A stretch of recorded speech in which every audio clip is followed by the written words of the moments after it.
Hi and welcome to a new episode of White Coat. I want to thank our viewers for all their extraordinary feedback and support. As we know, there is always a link between human psychology and physical condition. So the human psychology affects the human body. Today, we'll discuss somatoform disorders and psychosomatic disease, and different symptoms and conditions that can originate from the psychological disorders. And it's our pleasure today to host Dr. Andrei Novac, the clinical professor of psychiatry and the founding director of Traumatic Stress Program at University of California, Irvine. If you have any questions about our topic today, send in all your questions to our official Facebook page, White Coat, or you can call the numbers that will be shown on the screen to connect with our guest directly at any time during the episode. أعزائي مشاهدي قنوات الكرمة وأعزائي مشاهدي برنامج وايت كوت في كل مكان في العالم، بحب أرحب بيكم. في البداية بشكركم شكر كبير جدا على كل الدعم اللي بتدوه لنا عن طريق الفيدباك، عن طريق المسجز على صفحتنا على الفيسبوك. فبشكركم شكرا جزيلا على كل الدعم ده، ودايما بطلب إنه صلواتكم تكون معانا وتعاونكم والتفاعل بتاعكم معانا عادة هو اللي بيحدد وجهة البرنامج بتاعنا. الحقيقة دايما في علاقة وثيقة جدا بين حالتك النفسية وحالتك البدنية، ودايما الضغوط اللي بتبقى موجودة في الحياة بتأثر بس علينا مش نفسيا ولكن بتأثر علينا جسديا كمان. النهاردة احنا بنناقش الفكرة دي، العلاقة ما بين حالتك النفسية والأمراض اللي ممكن تنتج عن الضغط أو الاسترس اللي موجود في حياتنا بشكل عام. كمان هنناقش فكرة الأعراض اللي ممكن تحصل وكل السيناريوهات اللي بتحصل نتيجة الضغوط النفسية، وإنه إزاي جسمنا وعقلنا ما بيقدرش يتحملها فبتظهر على شكل أمراض في جسمنا أو أعراض في بعض من الأحيان. الحقيقة بيشرفنا ويسعدنا النهاردة أن يكون معنا دكتور أندري نوفاك، وهو أستاذ السايكاتري في واحدة من أكبر الجامعات هنا، جامعة UCI، وهو الفاوندر المؤسس للعلم ده وبيدرسه كمان في الجامعة. زي ما قلت لحضراتكم، زي ما انتم عارفين كل مرة لو عندكم أي أسئلة عن الموضوع ده، وخصوصا في فكرة اللينك ده لأنه بنشوفه كتير جدا في أولادنا في المدارس. أحيانا لما تبتدي المدارس يبتدي الصداع ووجع البطن والحاجات اللي بتحصل دي. كمان أثناء فترة الامتحانات احنا في حياتنا النفسية لما بنتعرض لضغوط بيبتدي يظهر مشاكل جسدية مختلفة. فلو عند حضراتكم أي أسئلة بعتوها على صفحتنا الرئيسية على الفيسبوك وايت كوت، أو اتصلوا بالأرقام. الرقم اللي موجود هيبقى على الشاشة في أي وقت من أوقات البرنامج لو عايزين تتواصلوا مع ضيفنا دايركت. يلا بينا نبتدي فقرات برنامجنا النهاردة وايت كوت.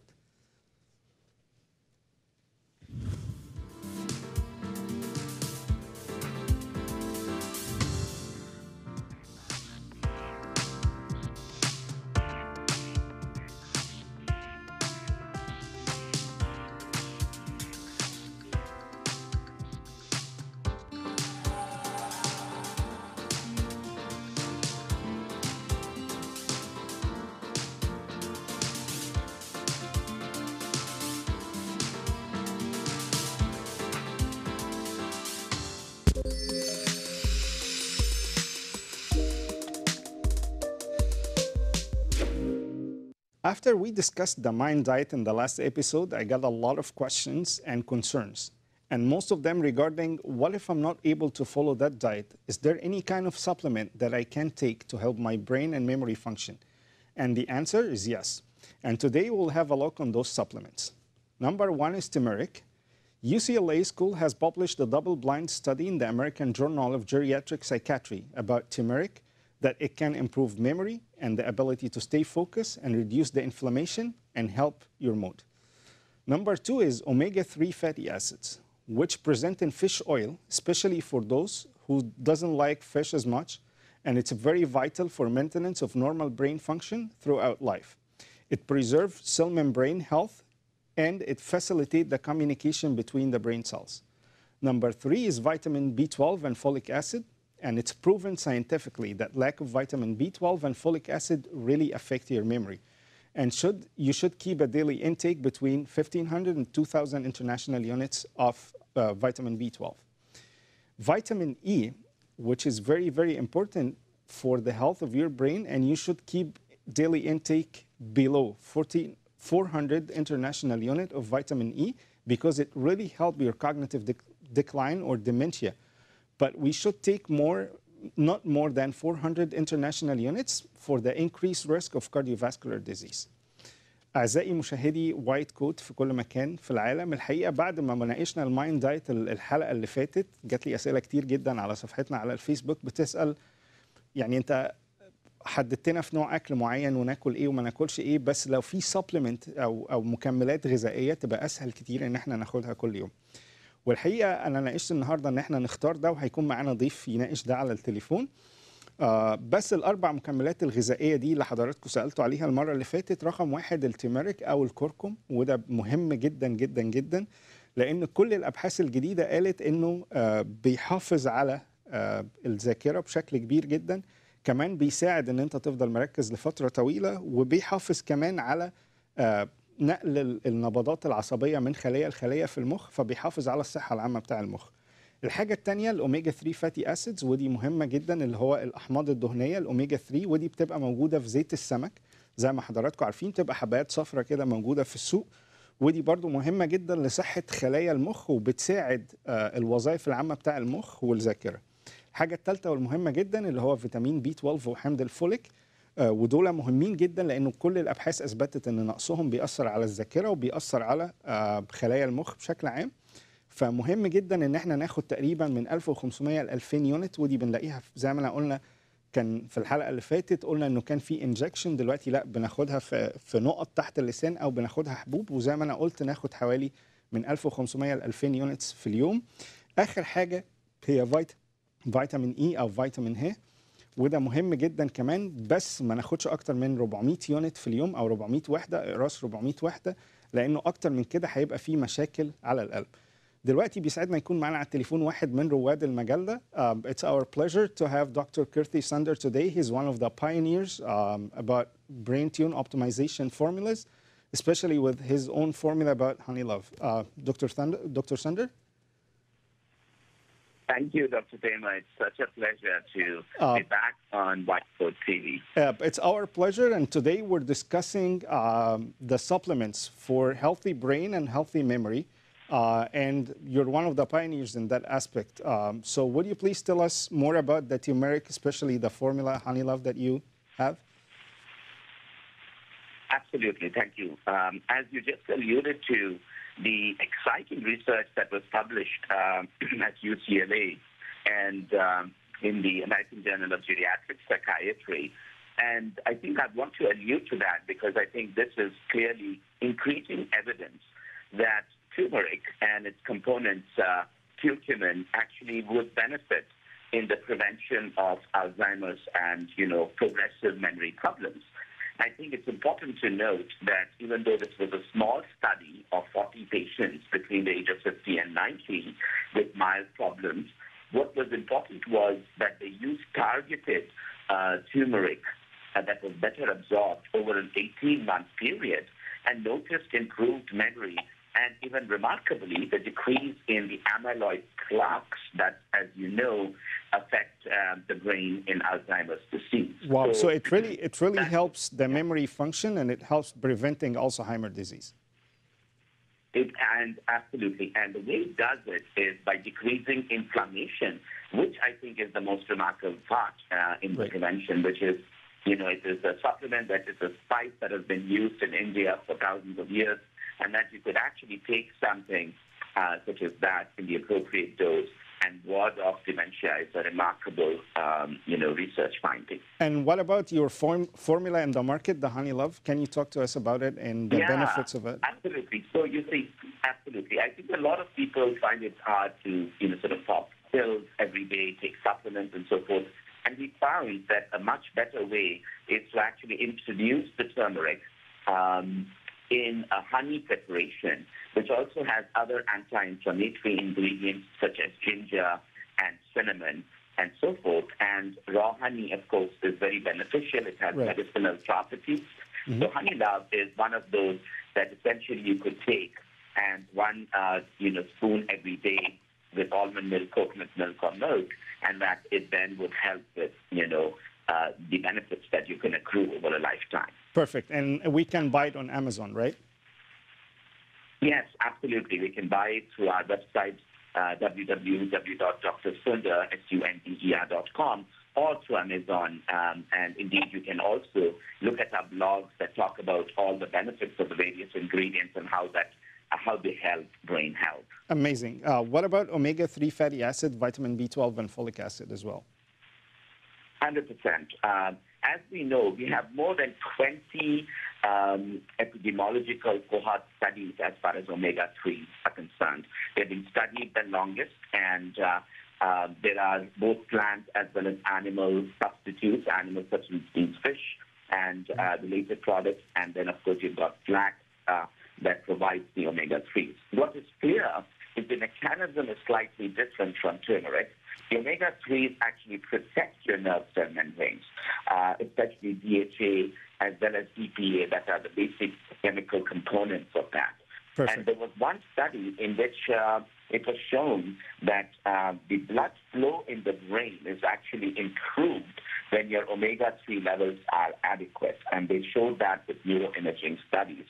So up to 1 gram a day or greater of either DHA or EPA DHA alone would actually help with brain health and preventing, decline in memory. What about the role of vitamin B12 and folic acid as well?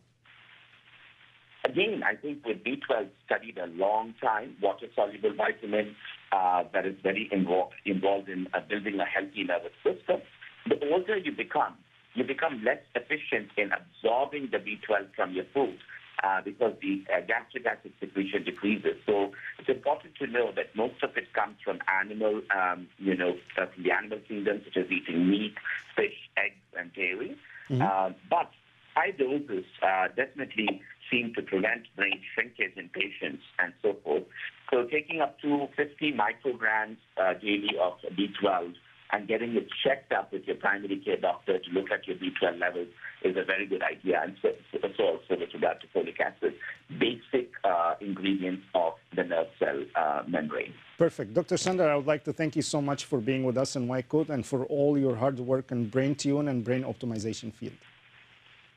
Thank you so very much, Hussein. Thank you.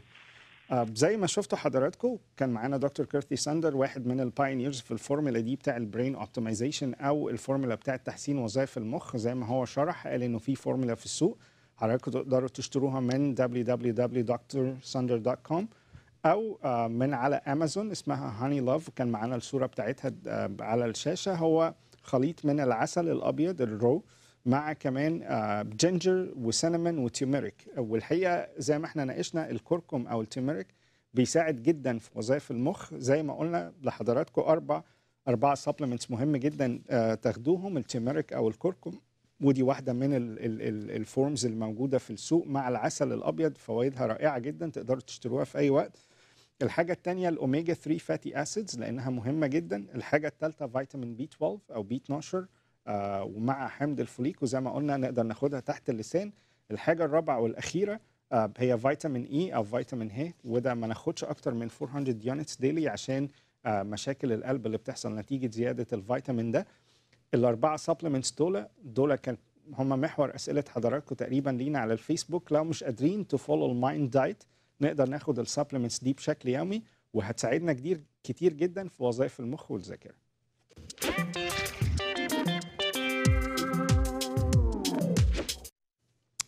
The main common questions for parents is how to get our kids listen to us. But they are not really talking about listening. They're talking about how to get their child to take in what they say and take action. And here is how. Number one, do not start talking before you have your child attention. Connect before you start speaking to your child. And that means you cannot bark orders from across the rooms and expect to get through instead. And instead of that, move in close, get down to your child level and start talking to him or her. Number two is do not repeat yourself.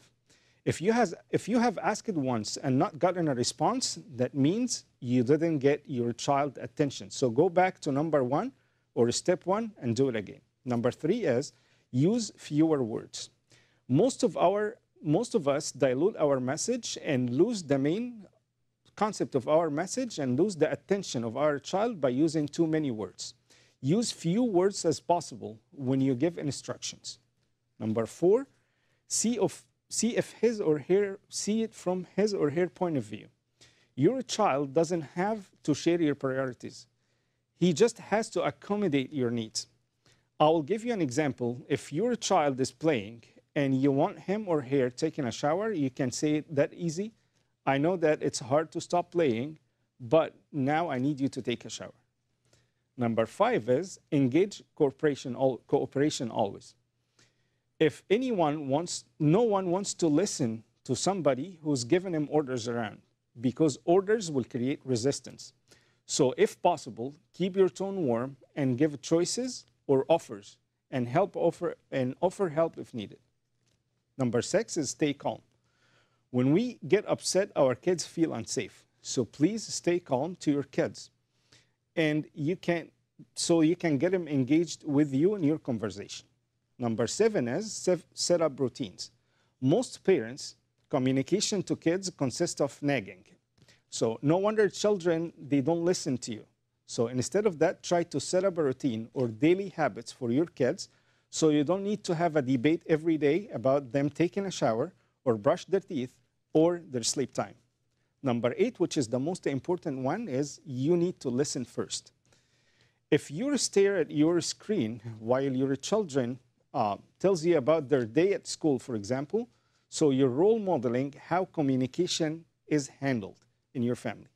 If you really want your child to listen to you, so please give him full attention and listen to them first. أعزائي مشاهدي وايت كوت من الآباء والأمهات، النهاردة بنناقش موضوع مهم جدا جدا، وهو إزاي أخلي ابني يبتدي يسمع لي ويسمع للي أنا عايز أقوله له. والحقيقة ده سؤال بيقوله كل الآباء وكل الأمهات طول الوقت. النهاردة هنقول لحضراتكم 8 خطوات إزاي تخلي ابنك يسمع لك. رقم 1، اتأكد إنه ابنك بيديك انتباه كامل قبل ما تبتدي تتكلم، وحضرتك ممكن تستنى شوية صغيرين لحد ما ابنك يدي الانتباه الكامل ليه، وبعدين حضرتك تبتدي تكلمه. إنما الفكرة اللي احنا بنعملها إن احنا بنقعد طول النهار ندي أوامر من أوضة لأوضة عبر البيت والكلام ده وعبر الأسير، الكلام ده ما بيشتغلش كتير. لازم تتأكد إنه ابنك منتبه لك قبل ما تبتدي تتكلم معاه. لو لقيت نفسك، ودي الخطوة التانية اللي هو ما تكررش الكلام كتير وما تكررش نفسك كتير مع أولادك. ليه؟ لأنه آباء كتير بيجوا أو آباء وأمهات كتير بيجوا يسألوا، بنكلم أولادنا وبناتنا وبنقول لهم حاجات كتير وهم ولا سامعين، وبضطر أعيد الكلام 100 مرة. الحقيقة إنه الغلطة دي جزء منها غلطتهم، بس الجزء الأكبر هي غلطة حضرتك. ليه؟ لأنه حضرتك ما انتبهتش للنقطة رقم 1 اللي احنا ناقشناها، اللي هو اتأكد إنه ابنك أو بنتك منتبهين تماما ليك وانت بتكلمه. رقم 3، ودي بنستخدمها كتير أحيانا، دايما تستخدم كلمات أقل بكتير وانت بتخاطب أولادك أو انت بتقول لهم أي حاجات يعملوها. لأنه أحيانا الكلام الكتير زي ما احنا بنقول بيدايلوت المسج بتاعتنا أو بيخففها، بيخليها ملاش معنى، لأنه كتر عيادة الكلام بتأثر كتير على المسج اللي انت بتقولها. فدايما نخلي كلامك واضح وفي أقل عدد من الكلمات، لأنه ده بيفرق كتير جدا لما بتيجي تتكلم مع أولادك. رقم 4، ودي المهمة جدا، إن أنت دايما لازم تشوف الموضوع ده من وجهة نظر ابنك قبل ما تبتدي بتتكلم فيه.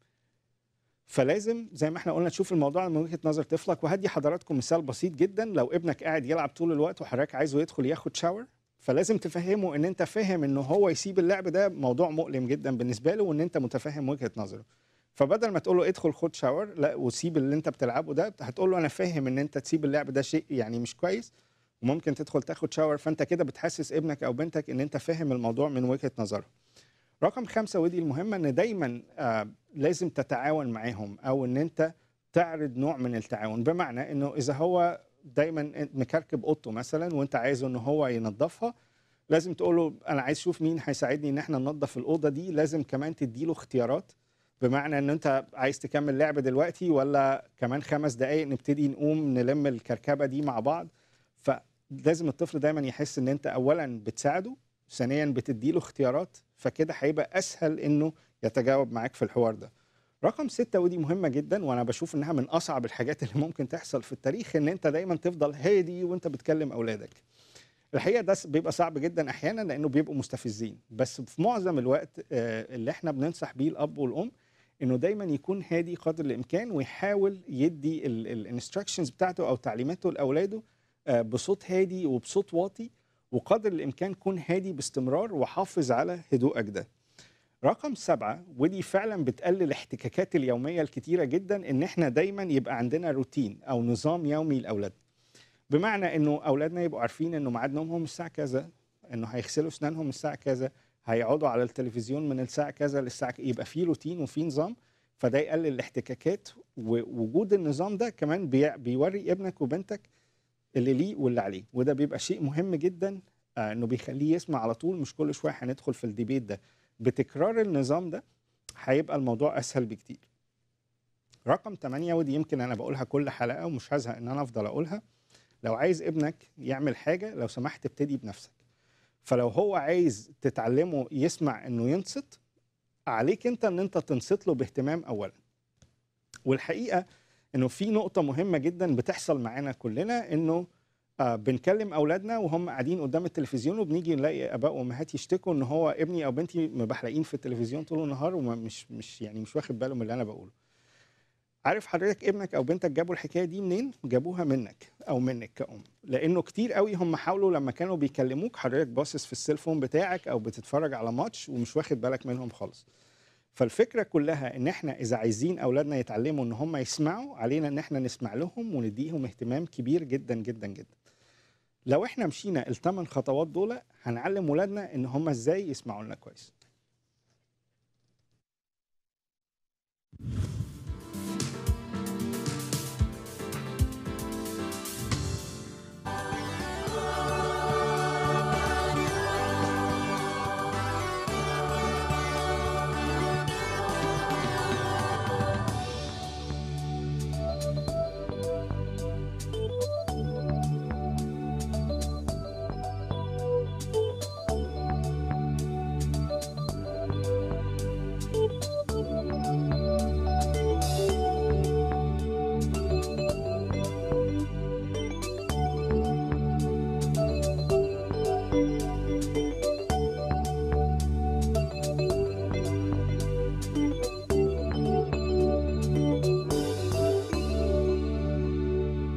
I'm Dr. Kirti Sundar, Chief Medical Officer of Breezes Recovery and Wellness in beautiful Riverside, California. I designed Breezes with the philosophy of treating the whole person with cutting-edge transcranial magnetic stimulation, neurofeedback, and customized addiction-specific mindfulness meditation. Relapse prevention is at the heart of our state-of-the-art program, and brain optimization with our proprietary method is the key to building resilience and experiencing joy and success. Please visit us at www.breezesrecovery.com.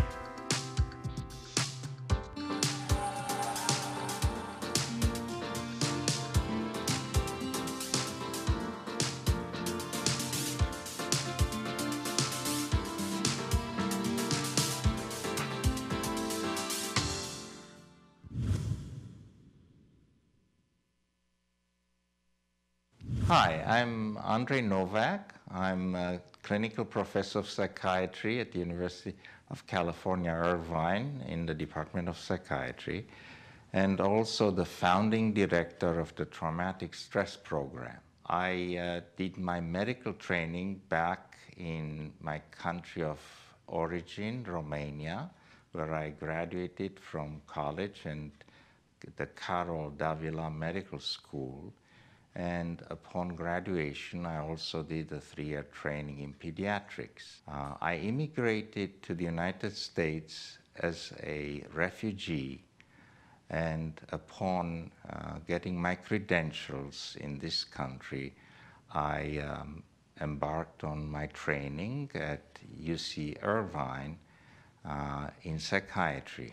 I completed my residency in psychiatry and then did a fellowship in research at the Veterans Administration's hospital in Long Beach. After graduation, I joined the faculty at the University of California, Irvine, and started also private practice in Newport Beach, California. It has been a long career over the years in research and clinical practice. My main work has been on trauma. And I have been inspired by my parents who survived World War II. My father was a veteran, and my mother survived the World War II concentration camp, which was always an inspiration for me. I've been always influenced by current events in the world and the importance of understanding psychiatric disorders and the impact on the brain. I have been awarded a number of plaques and diplomas, including top doctors of Orange County and a plaque from the Research Council, Consumer Research Council of America, as top psychiatrist in America.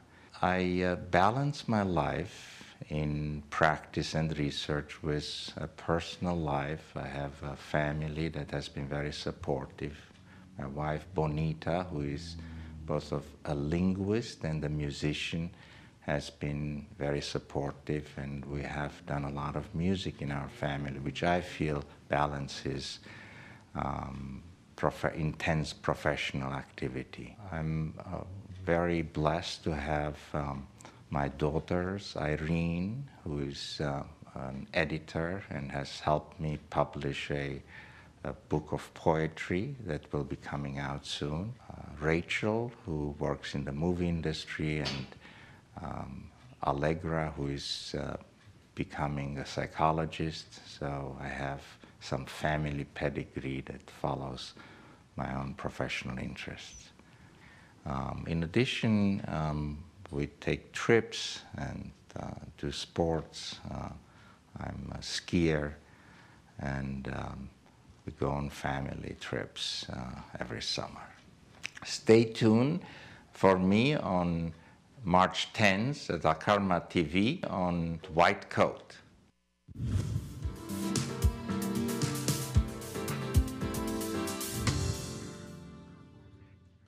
اهلا بحضراتكم مره تانية في الجزء الثاني من حلقتنا النهارده وايت كوت، واللي هنتكلم فيه عن فكره العلاقه ما بين الضغوط العصبيه اللي بنمر فيها والامراض البدنيه او الجسديه اللي ممكن تحصل، لانه زي ما انا قلت في العصر اللي احنا عايشين فيه في كميه ضغوط كبيره جدا، احيانا ما بنعرفش نتعامل معاها، فبتحصل امراض جسديه او بدنيه، مش عايز اسميها امراض، اعراض بتبقى انعكاس للستريس، لحجم الستريس اللي احنا بنعيشه في حياتنا والضغط اللي بنعيشه في حياتنا.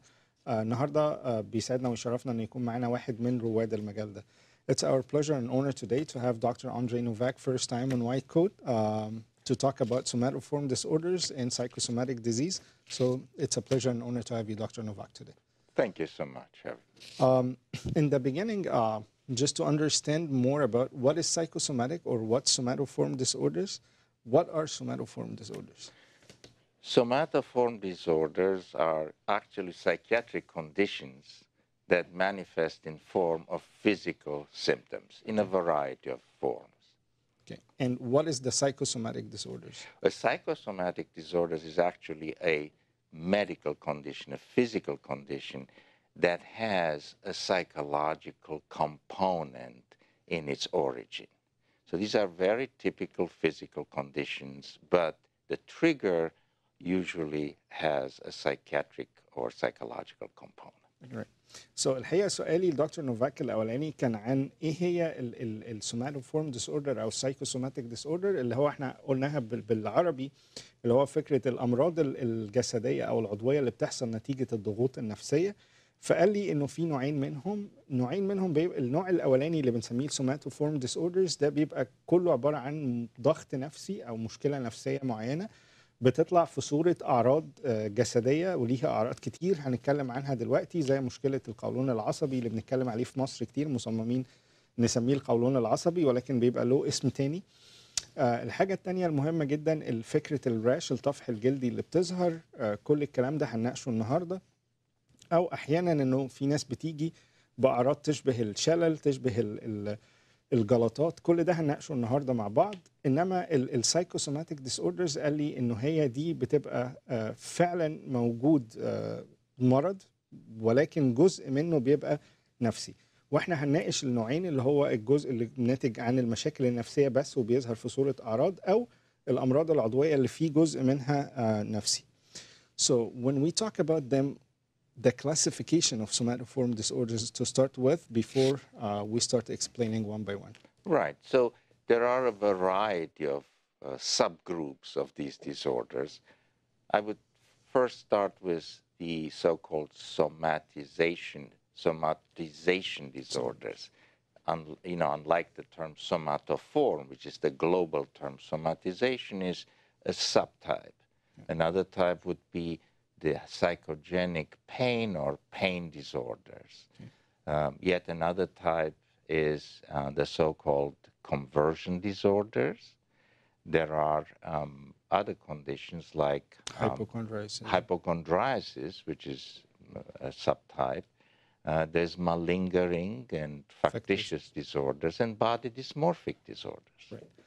So الحقيقة أنا لما سألته على أنواع الأمراض دي قال لي إنه رقم واحد اللي هو بنسميه الكونفرجن، أو اللي هو فكرة إنه يبقى فيه ضغط نفسي كبير جدا ما نعرفش نتعامل معاه فيظهر في صورة مرض، وده بيحصل. هنقول لحضراتكم السيناريوهات بتاعت واحد فيهم. الهايبوكوندرايسيس اللي هو مرض التوهم، ان انت في دماغك ان انت عندك المرض ده مهما الدكاتره اكدوا لك ان هو مش عندك. البادي ديسمورفيك ديس اوردرز بنسبه كبيره جدا موجود في البنات، اللي هو بيسموه اضطرابات تشوه الجسم. دايما البنات لو في حاجه مش مظبوطه، عينيها ضيقه شويه، مناخيرها كبيره، بنلاقي ان هم عايشين في دراما كبيره جدا. ودي بتبقى حاجه عندهم، بس كتير جدا من المرضى بنشوفهم بالشكل ده. السوماتيزيشن ديس اوردر اللي بيسموها جسدانه الالم النفسي، اللي هو ظهور اعراض جسديه. الحاجه الثانيه كمان الهايبوكوندرياتيك اللي هو مرض التوهم. والبين ديس اوردرز اللي هو بنشوف بيشنتس كل اللي بيشتكوا منه بين في كل حته في جسمهم، وهنقول لهم برضو ده، او الم في كل حته في جسمهم، ونقول لهم ده كمان هيتعالج ازاي. كل ده كمان ازاي هنشرح ازاي نتعامل مع اولادنا لما بيبقوا في فتره ضغط، اللي هو عاده بتبقى بدايه المدارس او وفتره الامتحانات. بتبتدي تظهر كده اعراض غريبه، هنقول برضو نتعامل معاها ازاي. كل ده هنناقشه في حلقتنا النهارده. لو عند حضراتكم اي سؤال ابعتوا لنا على صفحتنا الرئيسيه على الفيسبوك وايت كوت، او اتصلوا بينا، الارقام على الشاشه عشان تكلموا دكتور نوفاك دايركت. So Dr. Novac, let's start with the somatization disorders. Yes. And give some scenarios about somatization disorders. So first of all, a somatization disorder is a condition where an individual appears at the doctor with a lot of physical complaints, which after examination and investigations cannot be explained by any medical condition. And sometimes it's not related to each other at all. And they're not related. And most of the time, people with somatization disorders have a lot of symptoms. They have several symptoms that have to do with pain in different areas, like the arthritis pain, which is not arthritis in this case, back pain, neck pains, abdominal pains.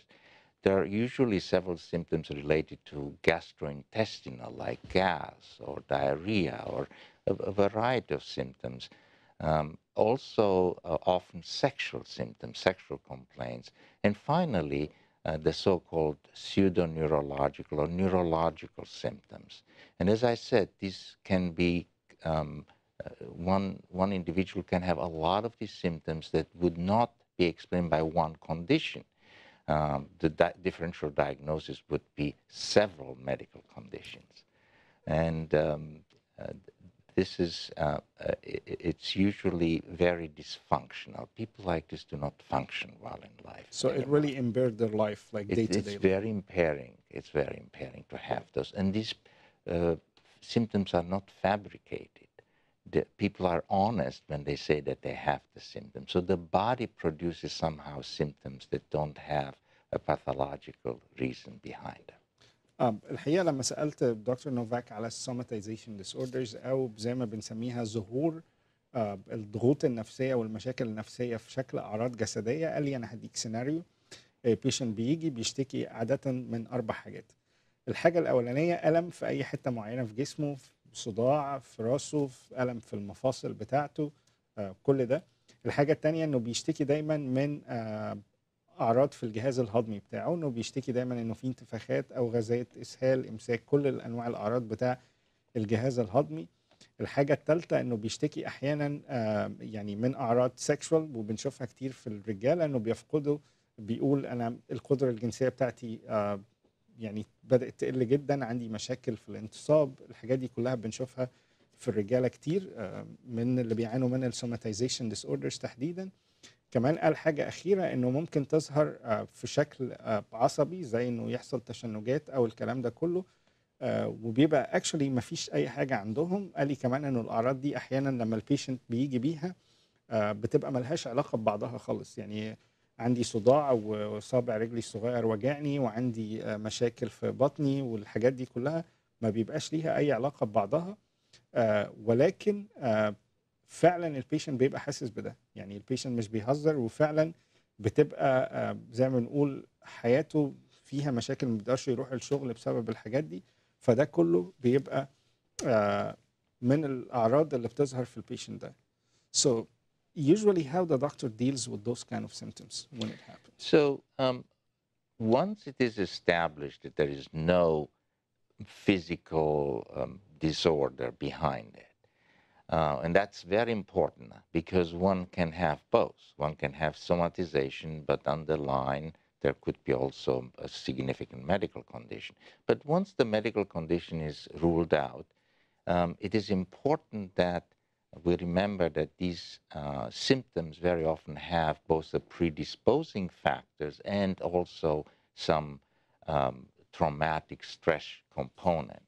And it is important that a patient develops a good relationship with a doctor, that we have one person treat this individual whom the patient can trust, who knows the patient very well, who will not do unnecessary and dangerous tests to rule out. So your recommendation number one is to rule out any kind of physical conditions underneath. Absolutely. Number two is to have one primary care physician to treat. That's correct. Okay. And the primary care physician has to have regular visits. There is a very strong psychological component to this treatment, and that is the so-called attachment. What we know from research in trauma is that good attachment really has a healing power. Right. Overall, in medicine and, of course, in psychiatry. But not to the point that we create dependent personality in her. That's exactly. Right. And so the dependent component would occur when the doctor starts doing everything that the patient wants him to or her to do. Okay. And that can be dangerous. That's why the physicians, primary care doctors who deal with this kind of population patients need to be very aware that it is important to set some limits in a gentle and loving manner, but continue the relationship and also show an interest in what the patient says. And stay professional as well. Stay professional. And there are, of course, two temptations. One, to get too close to the patient and try to rescue the patient, right. And one, to be too aloof and distant. One has to navigate in the middle. الحقيقة لما سألته عن السوماتيزيشن ديس اوردر، أو زي ما بنسميها الأعراض الجسدية اللي بتظهر نتيجة مشكلة نفسية، قال لي إنه الحلول بتاعتها إنه على الدكتور رقم واحد، الدكتور زي ما بنقول بنرول اوت، بيستبعد أي مشاكل جسدية فعلا أو أي مشاكل صحية تكون ورا الأعراض دي. فبنعمل شوية تحاليل، شوية أشعاعات مهمة عشان نستبعد كل الأعراض أو كل الأمراض اللي ممكن تبقى ورا الأعراض دي. رقم 2 قال لي انه لازم يبقى في علاقه علاقه قويه بين البيشنت والدكتور بتاعه، ويفضل انه يبقى في دكتور واحد معالج مش كذا دكتور، لانه ده بيبني علاقه افضل مع البيشنتس وبيخلي انه في علاقه ثقه، وانه البيشنت ده بيصدق في الدكتور بتاعه جدا. رقم 3 ودي مهمه جدا، انه دايما الزيارات في حالات البيشنتس دي، دايما الزيارات للدكتور بتبقى متكررة بس على فترات قريبة من 4 ل 6 أسابيع، عشان البيشنت ده نقدر تاني نبني العلاقة دي. At what age does it start, and if we have any statistics? Yes, actually, the somatization disorders can start in adolescence very early. And even in childhood, there are kids that come home with abdominal pain. And the so-called the classical abdominal pain syndrome in childhood could be a precursor of these kind of conditions. And it is believed that certain individuals have a predisposition. They have a nervous system of their organs that is more sensitive. They react more to stresses. But then later, there is a distinct predominance in women, anywhere from 0.2 to 4% to 5% of women have the condition. In men, it's more like 0.2%. The average is between 1 and 2% in women. And it is important to make it very clear that this is not necessarily a gender issue. It has to do perhaps more with issues that women face in life versus more men. Trauma, more stress. More stress, more responsibilities sometimes, and with children and family. So that is an important distinction. Now, as I said before, as patients are treated in time, a good physician will still perform some tests, because we have seen situations where someone was labeled as a somaticizers and real medical conditions were overlooked. الحقيقة قال لي كمان انه المشكلة دي بتحصل اكتر في السيدات اكتر من الرجالة، نتيجة انه الضغوط اكتر على السيدات في الأسرة، لانه بتاخد بالها من الاولاد، البيت. فالحقيقة كل الاحترام، لانه المجهود اللي بتقوم بيه السيدات بشكل عام يعني اكتر مننا بكتير، فكل الاحترام الحقيقة للسيدات. ولكن ده بيحصل اكتر معاهم، انه مع كتر الضغط في البيت انه بيحصل النوع ده من الامراض عندهم، او الاعراض نتيجه الضغوط النفسيه زي ما انا قلت، تقريبا بنسبه من 0.2 لحد 2%، احيانا بتوصل ل 4%. قال لي انه ده احيانا بيبتدي كمان من سن المراهقه اكتر من اي حاجه تاني، لانه في الوقت ده بتكون التروما النفسيه اكبر بكتير جدا. زي ما قال واكد تاني انه الطبيب عاده بيجري فحوصات، فلازم نساعده في ده على اساس نستبعد اي سبب عضوي موجود. قال كمان نقطه مهمه جدا، انه ودي بنواجهها في اطفالنا كلنا. قال انه دايما بيبتدي وجع البطن مع المدرسه والترجيع والحاجات دي. فده مهم جدا ان احنا ننتبه، انه وانس ان احنا استبعدنا الاسباب العضويه نقدر نتعامل مع ده نفسيا. وسؤالي ليه هيكون ازاي نتعامل مع اولادنا في الاعراض دي لما بتحصل وقت المدارس. Dr. Novac, as soon as the school started, we see our children with abdominal pain, vomiting, and all those kind of symptoms. So your advice, how to deal with that, with those kind of children, and your advice to our audience today, how to deal with their children. Right. So it would be important to understand that very often in certain people and in certain children, psychological stress triggers physical symptoms, in children more often abdominal pain, which is real. This is very important, even though there's no medical condition behind, but they feel it, so they do not lie. So it is important to listen to them first. So number one is they feel it. That's your message. There is real pain. There is real pain, and we need to listen to our children when they talk about it.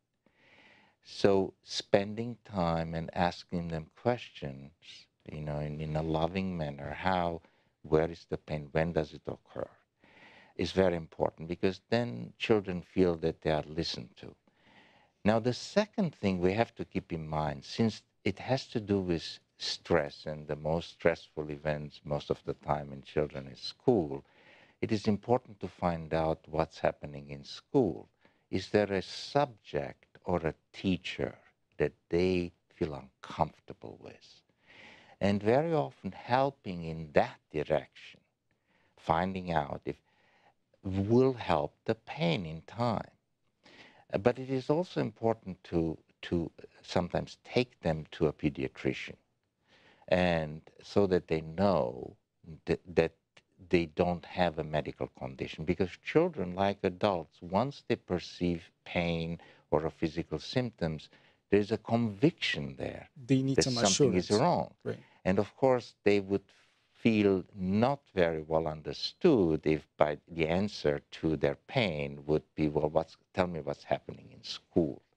So it's important that we cover all the fronts, take them to a doctor, have them be listened to by a doctor, rule out the condition, but at the same time look at what is happening in their school life and deal with that. And finally, it is important to look at ourselves as parents.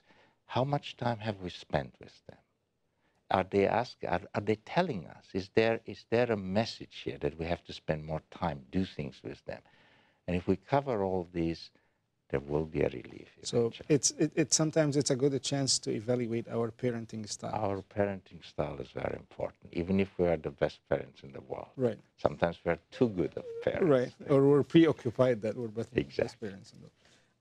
الحقيقة سؤالي ليك كان ازاي نتعامل مع أطفالنا اللي بيبتدوا وقت المدارس نبتدي بقى نشتكي من الصداع وألم البطن والإمساك إسهال ترجيع كل الأعراض اللي بنشوفها في أطفالنا مع بدايات المدارس. الحقيقة قال لي 4 خطوات مهمين جدا لازم نعملها. رقم 1 قال لي ان احنا لازم نصدق ان الطفل ده حاسس بألم فعلا نتيجة الاسترس اللي بيبقى موجود. فرقم 1 ان احنا لازم نصدق انه في ألم. ما نبتديش بان احنا نكذب اطفالنا ونقول له لا لا لا انت كويس روح المدرسة كله تمام، او نبتدي كمان نفكر ان احنا نعاقبه. احيانا في بعض الاهالي بيفكروا يعاقبوا اولادهم لما يبتدوا يحسوا بالاعراض دي. الكلام ده غلط جدا. قال لي رقم 1 ان احنا لازم نصدق انه في ألم، حتى ولو مش متواجد بسبب عضوي فهو متواجد بسبب نفسي أو ضغط ما. رقم 2 إن إحنا لازم نبتدي نسمع لأولادنا كويس جدا ونبتدي نسألهم عن الألم ده ونتكلم معاهم عن ألم حقيقي موجود في بطنهم. فين الألم ده؟ بتحس بيه إمتى؟ ليه؟ إزاي؟ نبتدي ناخد شوية معلومات عن الألم. رقم 3 إنه إحنا ناخدهم للدكتور فعلا على أساس إن إحنا نستبعد أي سبب عضوي. بعد ما نتأكد ان احنا استبعدنا كل الاسباب العضوية لألم البطن او الترجيع او whatever الاعراض اللي الطفل بيبتدي بيها، قال لي ان احنا لازم كمان نشوف البيئة المحيطة بيهم في المدرسة. ممكن يكون مدرس، واحنا يعني ما شاء الله عندنا المدرسين في الشرق الاوسط ومصر والدول الشرق الاوسطية بشكل عام، يعني زي ما احنا عارفين الوضع مش محتاجين نتكلم عليه كتير، بيبقوا هم سبب الاسترس اللي موجود في حياة أولادنا وبيسبب لهم الأمراض العضوية دي. فمهم إن احنا نتأكد إنه البيئة في المدرسة كويسة جدا حواليهم. رابع نقطة ودي الحقيقة أهم، يعني من أهم النقط اللي قالها دكتور نوفاك النهاردة، قال إنه ممكن تبقى دي مسج لينا كأب وأم إنه بيحاولوا يجذبوا انتباهنا كأب وأم إن احنا ما بنقضيش وقت معاهم كفاية، إن احنا طريقة التربية بتاعتنا فيها عامله لهم ستريس شديد جدا أو ضغط نفسي شديد جدا. زي ما احنا مثلا نحملهم انه كل اولادنا لازم يطلعوا الاوائل، ونحاول نحملهم بفكره انه الجريدز لازم جريدز تبقى كويسه جدا ونحط عليهم ضغط كبير جدا. فدي ممكن تبقى رساله لينا كابهات وامهات ان احنا اولا نخف الضغط العصبي على اولادنا شويه، نغير طريقه شويه التربيه. كمان ان احنا لو ما بنقضيش وقت معاهم ممكن الطفل يكون بيقول لنا مسج عن طريق الاعراض دي، انا محتاج شويه اهتمام ومحتاج شويه وقت. ومهم جدا ان احنا يعني نقضي وقت مع أولادنا بالطريقة دي. فمهم جدا ان احنا نتعامل مع الأعراض دي بجدية وناخدها مأخذ الجدية، زي ما احنا قلنا نستبعد الأمراض العضوية وبعد كده نشتغل على الجزء النفسي بشكل كويس. Now part of the somatoform disorders is irritable bowel syndrome. Oh, yeah. Right? So... Well, that's almost the poster child right. for what would be psychosomatic conditions. Right. Because it has a psychosomatic component. It's a little more complicated than the typical complaints of pain. There are actually some digestive changes. And irritable bowel syndrome is a condition that has been known for a long time. People have changes in digestion. They have sometimes frequent stools or even diarrhea, some mucus in the stools, which, shows a change, abdominal bloating. And sometimes after they go to the bathroom, they feel that they need to go again. So there's a constant, there is a sense that something isn't right with the digestive system. Now mind that the digestive system has a large network of nerves around, and that may be why we see more often psychosomatic and somatization symptoms in the digestive tract. So it doesn't only happen in kids, but it happens in adults too, Absolutely. like adolescents. Probably the most of patients that we see are adults. And it is interesting that they are seen by a general practitioner quite often. On the average, a general practitioner sees one new case a week, and at any time they carry 4 or 5 patients with this kind of condition. So it's common. الحقيقه سؤالي اللي انا سالته الدكتور نوفاك كان عن القولون العصبي. كتير قوي احنا يعني somehow في مصر مقتنعين بفكره القولون العصبي دي جدا لما ما بنلاقيش اي حاجه، ولكن الحقيقه انه بيبقى جزء منها ده بنسميه السايكوسوماتيك، جزء بيبقى عضوي موجود فعلا، ولكن في جزء نفسي منه كبير جدا، ومشاكل القولون العصبي بنشوفها كتير جدا او بنسميها الاريتابل باول سيندروم. الحقيقه السيمبتومز او الاعراض بتاع المرض ده تحديدا دايما اللي بيجي بانه طول النهار عنده الم في بطنه شديد جدا، ما بيرتاحش غير لما يدخل التواليت. تاني حاجه مهمه جدا انه دايما كل ما يدخل التواليت يطلع ويدخل تاني. طبيعه البراز نفسها بتتغير تماما، تبقى اكتر لوس. حاجه تانية بانه دايما عنده انتفاخ طول الوقت. احيانا بنشوف ناس بيبقى عندها بعض المخاط موجود في البراز. دايما لما بيدخل التواليت بيقول ان انا مرتحتش وبيحتاج يدخل تاني كذا مره. جزء كمان بالليل بيبقى مرتاح اكتر من الصبح من ده نتيجه الراحه النفسيه اللي بيبقى فيها بالليل، مش تحت الاسترس كتير.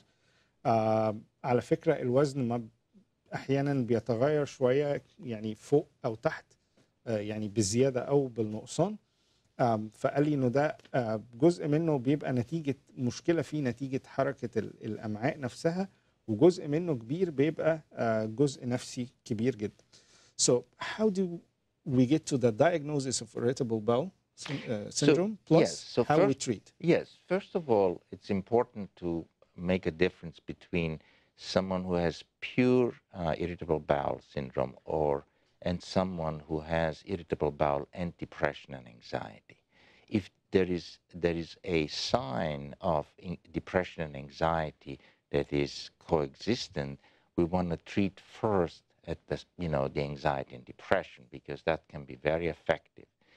We also know that the same systems, the same nerves that are affected in depression sometimes are the neurotransmitters. The same system of neurotransmitters is in the gut, in the intestine. So antidepressants like serotonin medications do help stabilize sometimes the gastrointestinal system. Now, beyond that, it is important that, again, having a good trusting physician, first of all, make sure that there's no other condition. Alleviate the fear of cancer, because a lot of patients have a fear of cancer. And then make sure that that certain aids for digestion could be effective, and that's important. We do employ relaxation techniques. To relieve stress, as mentioned. For the relief of stress. And relaxation techniques are a variety that are being now used, anywhere from meditation exercises, biofeedback, to even certain life of food, like style, like changes in lifestyle, avoiding certain even foods. prayers in certain practices, religious practices. For instance, there are people now that use the prayer of the heart as a mechanism of meditation that triggers innate mechanism called the relaxation response. When blood pressure goes down, the gastrointestinal symptoms relaxes. And so these techniques can be taught by a psychologist. Sometimes clergy are very helpful. But there are also behavioral techniques that we teach people. So we look at what their lifestyle is like and how do they approach their life in the morning. And for pharmacological treatment, sometimes antidepressant work? Antidepressants do work. And for this reason that certain serotonin and norepinephrine, but mainly serotonin receptors are actually around the gut, around the intestine, and they are being sort of rebooted or regulated with antidepressant medication. لكل الحقيقة المرضى بتوع القولون العصبي زي ما أنا قلت الأعراض قبل كده كمان رقم واحد بنعمل شوية تحاليل وأشعات بنتأكد إنه مفيش سبب عضوي واضح قبل ما نشخصهم irritable bowel syndrome. بعد التحاليل دي وتأكدنا إن هم irritable bowel syndrome أو مرض القولون العصبي، قال رقم واحد بنديهم لايف ستايل معين يعيشوا بيه، أكل معين يتجنبوه. ولحضراتكم المرة الجاية في Healthy Adults هنتكلم على الأكل أو ستايل الأكل اللي ممكن يعيش بيها مرضى القولون العصبي. رقم 2 وده المهم جدا إن احنا نتعامل مع أي anxiety أو depression، إنه لو في أي نوع من الاكتئاب أو في أي نوع من القلق والتوتر الشديد جدا لازم نتعامل معهم لأنه هم جزء كبير من الصورة. رقم 3 وده المهم جدا إنه لو في أي ستريس كمان نتعلمهم حاجة اسمها ريلاكسيشن تكنيك أو الاسترخاء أو طرق الاسترخاء. ودي 4-5 طرق بنعلمهم للبيشنت بحيث إنه يتعلم يسترخي وقت الاستريس لأنه هو ده من الأسباب الرئيسية في الكلام ده. رقم 4 وده مهم جدا إن احنا كمان بندي بعض الأدوية أحيانا مضادات الاكتئاب بتساعد جدا زي ما قال. أحيانا الحاجات اللي بتبقى ضد القلق مضادات القلق من الأدوية بتساعد جدا. كمان في أدوية لتنظيم الجهاز الهضمي فبيبقى كومبينيشن مع بعضه مهم جدا إنه يتاخد وبالذات مرضى القولون العصبي. بس أهمهم على الإطلاق قال كمان إنه فكرة الاسترخاء ده بيجي عن طريق، قال إنه ممكن لو الصلاة بيتساعد جدا. ففكرة الاسترخاء بشكل عام عن طريق طرق كتيرة بتبقى مفيدة جدا للبيشنس بتوع القولون العصبي. وزي ما أنا قلت لحضراتكم هنناقش إيه الأكل اللي ياكلوه وإيه الأكل اللي يتجنبوه المرة الجاية في Healthy Adults في أول فقرة من فقرات برنامجنا المرة الجاية. هنطلع دلوقتي ناخد بريك ونرجع مع حضراتكم لآخر جزء من فقرات برنامجنا النهاردة وايت كوت.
I'm Dr. Coat Alkarma, Chief Medical Officer of Breezes Recovery and Wellness in beautiful Riverside, California. I design Breezes with the philosophy of treating the whole person with cutting-edge transcranial magnetic stimulation, neurofeedback, and customized addiction-specific mindfulness meditation. Relapse prevention is at the heart of our state-of-the-art program, and brain optimization with our proprietary method is the key to building resilience and experiencing joy and success. Please visit us at www.breezesrecovery.com.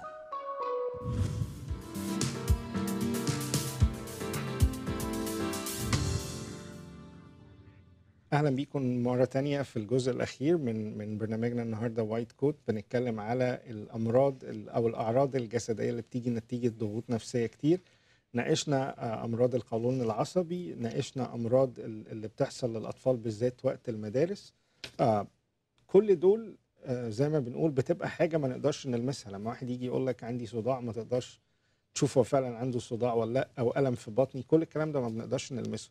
انما لما يتحول الضغط النفسي او الاسترس النفسي لمرض ملحوظ وواضح، بنسميه حاجه اسمها الكونفرجن ديس اوردر او التحول. بنسميها يعني اضطرابات التحول من المرض النفسي او الامراض النفسيه او الضغوط النفسيه لمرض صحيح بنقدر نشوفه بعينه، وهنشوف امثله دلوقتي ليه. Dr. Novak, when we talk about conversion disorder, what are conversion disorders and the different scenarios we've seen? Yes. Conversion disorders, of course, are another group of conditions that are part of somatoform disorders. But unlike what we have discussed so far, which is specifically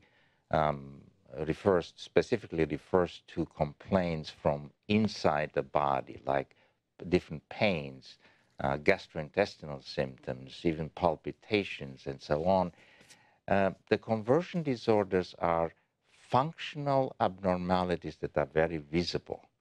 They mimic neurological symptoms, most of the time paresis, paralysis, but without having underneath a neurological condition. Like if we have done CT, MRIs, nerve conduction tests, it would be all comes normal. Okay. And they manifest, they're quite common in medical settings, in inpatients. Approximately 14% of patients that are admitted to a hospital have some kind of conversion. 14%. 14% Wow. in inpatient. That's 1 out of 7. Yes, yes. So that's very important to understand. And they are mysterious conditions to a certain extent. They were first extensively studied by a great French neurologist, Charcot. What was understood is that the brain can mimic certain functional abnormalities that look exactly like the original condition. الحقيقه conversion disorders او امراض التحول زي ما انا قلت بتبقى حاجات بقى بنشوفها. دكتور نوفاك دلوقتي قال لي انه في دكتور مخ واعصاب فرنساوي هو اللي اكتشف النوع ده من الامراض، وقال ان المخ بيقدر يحاكي او يعمل نفس الاعراض الحقيقيه اللي بتحصل. الحقيقه نتيجه الضغوط النفسيه اللي موجوده، الجسم فعلا بيحصل نوع من الشلل التام. يعني واحد ما بيجي مش قادر يحرك رجله تماما، او واحد فقد الاحساس مثلا في نصه الشمال تماما، مهما تحاول حتى يعني تقرص فيه او تشكه بإبر مش حاسس فعلا. فالشلل او عدم تحريك او الجزء الحركي من الجسم، الشكل الحركي بيفقد، الشكل الحسي بيفقد تماما. في ناس بتفقد نظرها تماما، بتبتدي ما تشوفش، مش شايفه اي حاجه برغم انه ما فيش اي سبب واضح، وهقول لحضراتكم دلوقتي. في ناس بتفقد سمعها تماما. فكل ده حاجات بقى انت بتشوفها بعينك وتقدر تعمل لها تيست، وفعلا بتلاقي انه فقد الجزء ده تماما. بنعمل اشعات مقطعيه ونعمل MRIs ونعمل حاجه اسمها نيرف كوندكشن تيست، كل ده بيطلع سليم تماما. يعني مهما تعمل اي فحوصات بتطلع سليمه تماما، ولكن اللي قدامك ده شخص مشلول، مش قادر يتحرك، ما بيحركش ايديه، مش حاسس بنصه الشمال، مش شايف، مش سامع. ده بيحصل فعلا مع بعض الناس. وزي ما دكتور نوفاك قال انه 14% يعني تقريبا 1 من كل 7 بيروح المستشفى بالاعراض دي بيبقى conversion disorder. هو كل المشكله اللي عنده انه عنده ضغوط نفسيه وعنده ستريس كتير جدا في حياته، وما عندوش اي سبب عضوي للقصه دي. فمهم جدا انه دايما لما يعني بيجي patients بالشكل ده لازم نستبعد السبب العضوي. لما بنستبعده تماما بكل انواع التحاليل بنبتدي بنفكر بالconversion disorders او الاسباب النفسيه. So what's the prevalence of conversion disorders? You said 14%. In inpatient. But yes, in regular clinics, outpatient, it's more in the range of about 4%, 1 to 4%. But it's important to understand that these conditions can affect the motoric system. So people can come to the emergency room with complaints of a stroke. Right. But they don't have a the stroke. right half, for example. Exactly. The entire part of a body can be paralyzed. And it persists for a long time. Sometimes there are sensory symptoms, so the entire face can be numb. And then there are very spectacular forms like the so-called seizures or psychogenic seizures that look exactly like regular seizures, and people fall to the ground. They develop a seizure disorder, but their investigations, including the electroencephalogram, is normal. And it is also very important that these are serious conditions, as they are most of the time consequences of significant traumatic stress. Right. They occur more in families and in groups of people that are traumatized. الحقيقة كمان قال لي إنه ده ممكن يظهر في شكل تشنجات عصبية أو زي ما بنسميه صرع، حالات صرع شديدة جدا، وتعمل لهم رسم مخ يطلع سليم جدا، كل حاجة بتطلع مظبوطة جدا. فزي ما قلت لحضراتكم الكونفرجن أو التحول ده بنشوف فعلا إزاي إنه الاسترس والضغط النفسي ممكن يتحول لمرض عضوي واضح جدا، ممكن تشوفه برغم إن كل الأشعات اللي بتتعمل وكل التحاليل اللي بتتعمل بتطلع سليمة جدا. So when we deal with those patients, how can we treat?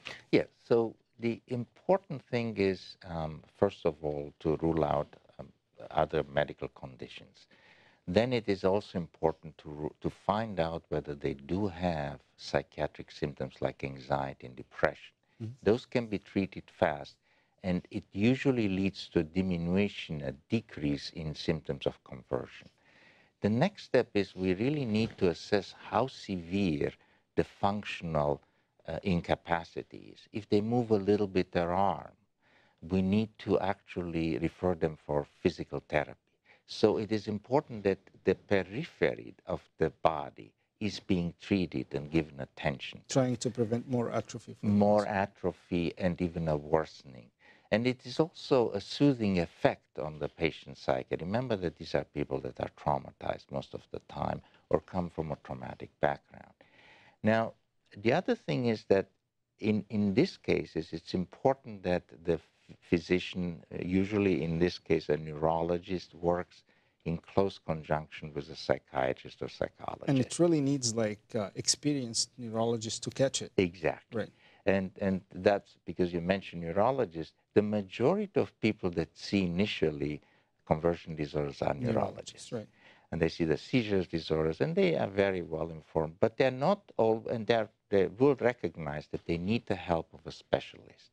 And what we do is usually we develop trust and also an educational component with, again, having a gentle approach and explaining to people that the tests are normal and that sometimes internal conflicts and stress can produce these symptoms, rather than blaming the patient and saying, I don't know what this is, and it's your fault. It could be treatment for the patient and for the family too, the support network around the patient. The support network is very important so that the family doesn't blame the patient for producing symptoms. Right.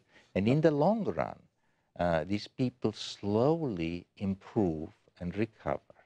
And it is amazing to see how many people just regain functionality. But it takes longer than any other condition.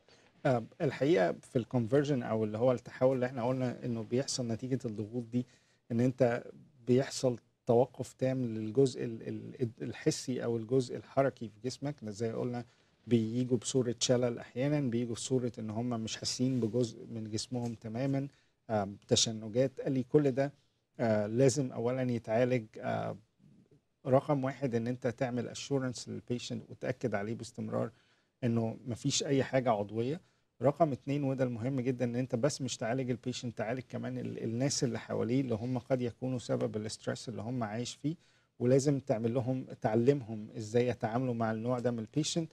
قال لي كمان في بعض الأوقات بنحتاج دكتور علاج طبيعي فيزيكال ثيرابيست عشان يساعد البيشنتس اللي هم ما بيحركوش الجزء ده من جسمهم عشان ما يحصلش ضمور في عضلاتهم، لأنه ده بيبقى مهم جدا. بس في الأول وفي الآخر هو نتيجة الضغوط، فمهم جدا الجزء التعليمي للبيشنت وللي حواليه كمان. So when we come to pain disorders, what's the scenario for patients come with pain disorders in general? Yes, so pain is a major issue in medicine, as you know. Right. And more recently, a lot has been discussed about pain and the medications that are used. But there is a type of pain which is called pain disorder or psychogenic. It used to be called psychogenic pain. Right. Where, again, there is no underlying major, I'm saying major, injury or cause. There could be, however, usually a minor injury or cause that has triggered this exaggerated pain syndrome. Or multiple surgeries sometimes we've seen. That's right. So it occurs in people that have multiple surgeries or interventions, but it also occurs in people that have had one injury that initially was significant and went away completely, and that the pain comes back or persists without any underlying pathology. And it is believed that the pain mechanisms in the brain and the nerves that control usually the neurotransmitters like serotonin, norepinephrine, GABA, dopamine, these are the neurotransmitters in the brain, are somehow affected in some people, and that people either overreact to simple internal stimulations or to just minor injuries. And how can we treat those patients? Well, so first of all, it is important that, again, we avoid multiple surgeries and reparations of all kinds of limbs and backs, which can happen. We see quite often people that have had first a disc problem, had the surgery, and then go into chronic pain from it. Very often it is important, there's an overlap between depression and pain. It's the most common overlap between of pain is the depressive condition. So it's important to treat the depression if it's present. It's important to, again, have a good physician follow the patient that does not, the physician has no interest in creating or basically referring for more interventions and operations. How about addictive medications? And those pain? That because that's a very important topic. That's important. We avoid addictive tranquilizers and pain medications. Okay. Now, at times, for a short period of time, medications usually are prescribed in these patients because initially we don't know what is happening. Right. But it is important that these medications be stopped very soon. Or tracked or check the cure report for patients. Absolutely. Cure report is a website where we can see, because we can see what doctors these patients saw, what prescriptions they got. What pharmacy filled the prescription. Right. And it's important to know that once patients are addicted to pain medications, it's a drive. It's not they lose their willpower. So we cannot necessarily blame them and criminalize their activity. It's important that we treat it medically. الحقيقة قال كمان إنه في حاجة اسمها الآلام المزمنة، والبيشنت بيتحول في الحالة دي إنه بعد مثلا بيعمل مجموعة من العمليات بيبتدي يبقى عنده ألم، في مصدر للألم ولكنه مصدر نفسي من مثلا كتر العمليات أو من مشاكل كانت عنده في ده. قال إن إحنا بنحاول قدر الإمكان البيشنت اللي بيشتكوا من آلام مزمنة على طول ما نحاولش نديهم، لأنه الحقيقة مسكنات الألم بالذات اللي هي فيها نسبة اوبيتس بتبقى بتسبب إدمان شديد جدا للبيشنتس دول، فبنحاول ما نديهمش الأدوية دي أو قدر الإمكان نحاول نراقب بياخدوا قد إيه تقريبا كل يوم عشان ما نعرضهمش لفكرة الإدمان. So when we talk about hypochondriasis, what's hypochondriasis and what's the scenario, the most common scenario? So again, it is in the same group of conditions, but it is quite different than people that have actually pain, that perceive it, people that have actually internal symptoms or who show paralysis or conversion.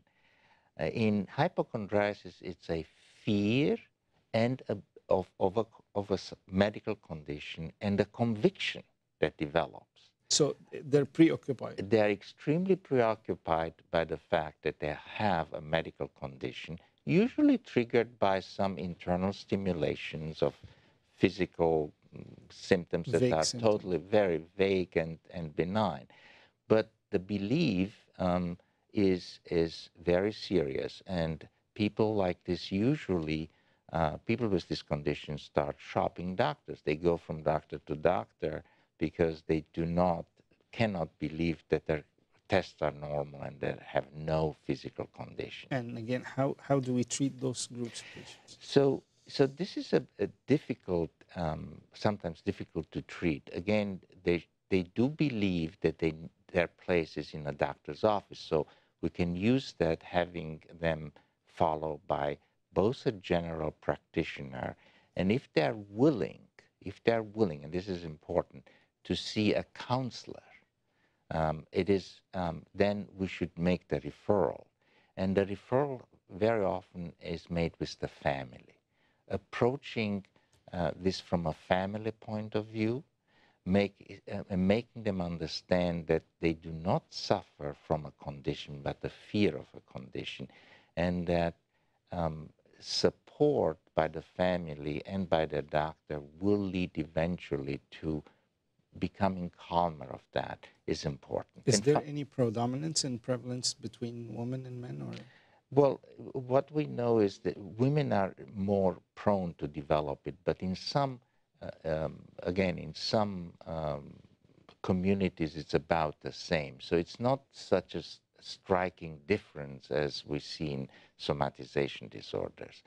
But what is more important is that we pay attention to these patients, and that they are not ignored and short-shrifted, because then their belief worsens. And very often the complication of hypochondriasis is actually depression. And does it really disrupt their life? It's quite disruptive to their lives. And the course is chronic very often. But it's fluctuating too. Some people function in time. What we have seen is that in people that have a good support system, relationships, and families, the condition has a better prognosis. So it's always important. The family is very strong. The attachment, which is a biological mechanism between humans, has a healing power again. الحقيقه اتكلمنا على جروب تاني من الاعراض اللي بنسميها الهايبوكوندرايسيس او امراض التوهم، انه البيشنت بيبقى متوهم ان عنده مرض معين، مهما حاولت ان انت تقنعه انه ما فيش المرض ده بيفضل مقتنع ان هو واحد من المرضى اللي عندهم المرض ده بشكل كبير جدا. الهايبوكوندرايسيس بشكل عام انه بيشنت بيجي بيقول مثلا انا مقتنع تماما ان انا عندي سكر مثلا، تعمل له تحاليل وتعمل له اشعاعات وتقنعه من هنا لبكره الصبح ان انت يا عم صدقني ما عندكش مرض السكر وانه كله طالع كويس، بيفضل مقتنع ان هو عنده المرض ده، بعد شويه بيسيب ده ويمسك في مرض غيره وهكذا. فالحقيقه انه النوع ده من البيشنتس حلهم الوحيد ان هو انه تاني دكتور واحد، زي ما قلنا في اول جروب خالص، ان هو يفضل مع دكتور واحد، ان هو يزور الدكتور ده بشكل يعني اكتر. عاده بنعمل لهم زيارات كل من 4 ل 6 اسابيع عشان تشوف البيشنت ده وتفضل تتكلم معاه وتعمل له اشورنس وتاكد له انه كل التحاليل وكل الحاجات طالعه كويسه، فانت ما عندكش المرض ده. فبياخد وقت طويل جدا لانه هو بيبقى مقتنع تماما او بري اوكيبايد بفكره انه المرض ده عنده اكيد لا محاله مهما حاولت تقنع فيه. فمهم جدا ان احنا نشتغل على العامل النفسي. مهم جدا لو البيشنت ده واقع تحت ضغط نفسي كبير ان احنا نحاول نطلعه منه، لانه كل تحت الضغوط بيبتدي يزيد فكره اقتناعه بالمرض، بيحصل له فيك سيمبتومز او اعراض ملهاش اي علاقه ببعض، ويبتدي يربطها بالمرض ده، وبتفضل حياته تتمحور حوالين فكره ان عنده المرض ده وازاي يشتغل عليه وكل الكلام ده. الحقيقه زي ما انا قلت البيشنتس دول كل اللي بيحتاجوه بيحتاج انه بس الدكتور يطمنهم انه ما فيش المشكله دي وما تقلقش، وانه شويه اشعاعات وشويه تحاليل عشان البيشنت ده يطمن انه ما عندوش المشكله دي. هي اخر جروب معانا النهارده، وده بيبقى اكتر كتير البنات، اللي هو البادي ديسمورفيك ديس اوردرز، او زي ما احنا بنسميها اضطرابات تشوه الجسم، ان اي مشكله صغيره في جسمها او في وشها بتبقى دراما كبيره جدا. When we talk about body dysmorphic disorders, what's body dysmorphic disorders? And the most famous example we have, Yes. and what are the clinical features for Yes. that disease? So body dysmorphic syndrome is a condition in which an individual believes and becomes convinced that there is a deformity of the body. So it's very visible to them, but it's not visible to other people. Right. Very often people believe that they look in the mirror and they feel that they are overweight and fat when they are not. Sometimes they see certain features, that their ears are too long or nose is too long. big. And the most common place to see these, although they are psychiatric conditions, you rarely see them in the psychiatric office. Right. Where you see them is in the plastic surgeon's office. Right. They go and undergo a variety of procedures. And plastic surgeons are very aware of them, because these are the people that will never be happy with their work, Right. and very often end up suing the plastic surgeons. The most famous, of course, condition, and although there are many, the most famous individual is one of the great, Michael Jackson, one of the great entertainers who went and had multiple procedures. But there are also, first of all, it is believed that it is more common in women, and some of it has to do with social pressure. In modern society, there's a certain pressure on appearance, and of course, women are more commonly affected. And they use the mirror a lot, I think. The mirror is used maybe a little more, yes. And yes, they're isolating, right, sometimes? The women that, and people that are affected by body dysmorphic syndrome tend to be more isolative. One reason, it is not known exactly why they are isolating.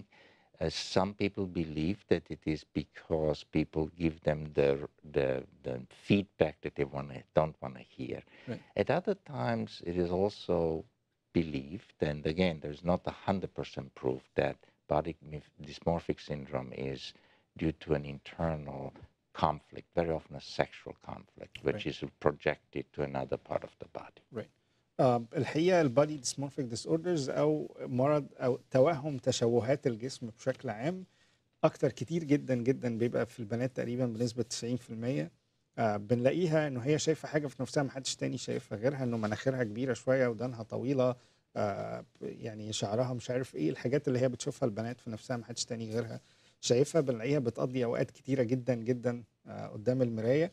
زي ما دكتور نوفاك قال، الناس دي ما بنشوفهمش عند سايكاتريست، بنشوفهم عند بتوع جراحات التجميل، لان طول الوقت مش راضيين عن شكلهم وشايفين ان فيهم عيب وفيهم مشكله كبيره، للدرجه ان هم احيانا بيفضلوا قاعدين في البيت مش عايزين يبقوا حوالين الناس بشكل كبير، عشان ما يشوفوش العيوب اللي موجوده في جسمهم. اشهر ده، وانا جبت بس مثال لراجل على اساس انه يعني ده من الحاجات اللي كانت واضحه قوي في البادي ديسمورفيك ديس اوردرز، هو مايكل جاكسون. لو احنا جبنا الصوره تاني هنلاقي الجزء اللي على الشمال ده قبل عمليات التجميل اللي عملها، كان شايف انه شكله اسوأ حاجه في الدنيا، وبعدين بعد كده راح عمل عمليات التجميل زي ما احنا شايفينه ناحيه الشمال.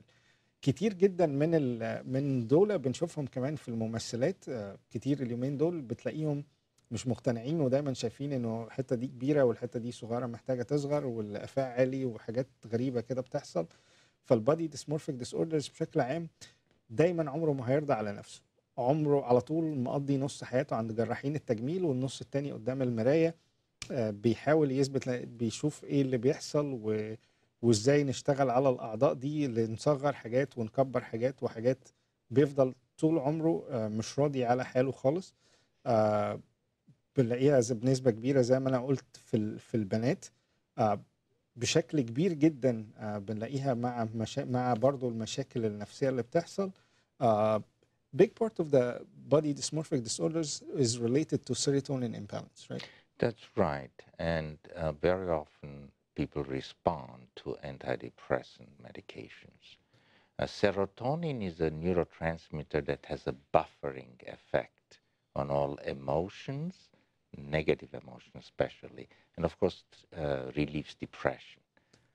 زي ما قال دكتور نوفاك انه بيبقى كمان في جزء كيميائي او ناقل كيميائي في المخ اسمه السيروتونين، بيبقى فيه مشاكل او اختلال في التوازن بتاعه اللي موجود في المخ، فهو ده اللي بيسبب مشكله البادي ديسمورفيك ديس اوردرز. فاحيانا بنستخدم معاهم علاج زي الاس اس ار ايز، ودي حاجات خاصه بالسيروتونين. مهم جدا ان احنا كمان نقعد مع البيشنت ده كتير ونحاول نقنعه انه مفيش مشكله في شكله. فالعلاج النفسي كمان بيجيب نتائج كبيره. جزء كبير منهم للاسف بيقدم على فكره الانتحار نتيجه انه عايز يتخلص من شكله السيء قدام الناس. زي ما انا قلت التريتمنت ان احنا بنشتغل على السيروتونين، بندي علاجات، كمان بنشتغل على العلاج النفسي بشكل كبير جدا، ان احنا فكره التصالح البيشنت ده مع نفسه. Thank you so much, Dr. Novac. It was a very informative episode today. It was our pleasure and honor to have you on White Coat for the first time. Thank you so much.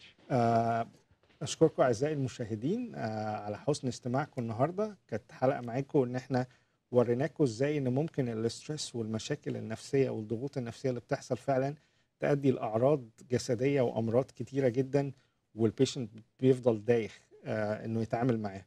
المرة الجاية حلقتنا يوم 17 حلقة مهمة جدا، والحقيقة ناس كتير بعتالي عايزين إن إحنا نناقش الموضوع ده اللي هو الفصام أو الشيزوفرينيا أو اللي بنسميها السكيزوفرينيا.